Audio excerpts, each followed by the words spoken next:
Nothing bad can happen when life's this good.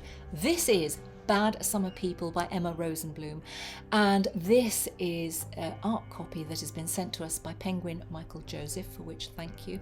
And if you are looking for this in your local bookshop, the cover you want to look for is this one. The novel is set on Fire Island. Now, Fire Island is not far from Long Island, and we're very familiar, I guess, with wealthy New Yorkers going to their summer residences, you know, in the Hamptons. Fire Island is a more low-key resort, and the author has created fictional Salcombe. Now, Salcombe seems to be based on a Saltaire, which is, again, a very low-key resort. And it's caused a lot of hoo-ha because she's familiar, she's obviously holidayed there, and the people there feel perhaps it's a little bit too close to a nerve. She maybe has captured people that she actually knows, or perhaps, you know, she's going to make it so popular that people are going to want to come to this holiday hotspot called Saltaire, you know, which nobody really knows about because of this novel. And I guess that is the downside of travel by book, that people actually want to see the setting. So the setting is very well rendered. It feels quite warm, sultry. There are no cars on this island, so everybody goes around on trikes, bicycles. They have carts to carry their provisions to where they need to be. And this is a community of people who come for a couple of months over the summer and socialise with each other. Now, to me, the way it's described, it feels like a wealthy centre parks where there are individual residences. People come together, there's always conviviality, there's always something to do, they can always socialise. There are set events during the months that people can attend. And there is a huge sense of competitiveness, all built around the tennis circuit that is there. Now, last year the guys there had Dave, who was their tennis coach. He actually had a drink problem and he fiddled the books. This year they have very handsome Robert, who, you know, has a bit of a backstory, but here he is, ready to go.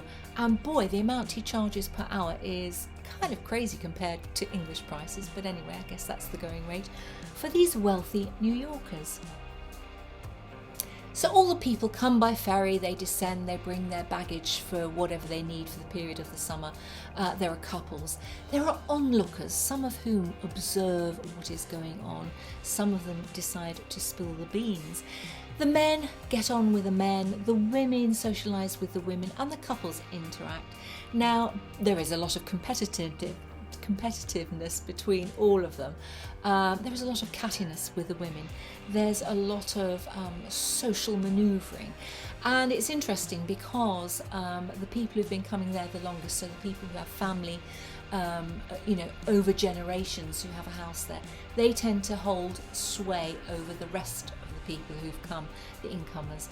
And so it's a very hierarchical structure, again set all around tennis. So, you know, there is one woman who organises the tennis setup and all the matches and the competitive doubles, singles. There is a man who has lost quite a lot of money and is likely to be impecunious. How does he sort that with his wife when they're expected to live, you know, a good life? There are affairs. There is a man who is being accused at work of a Me Too incident.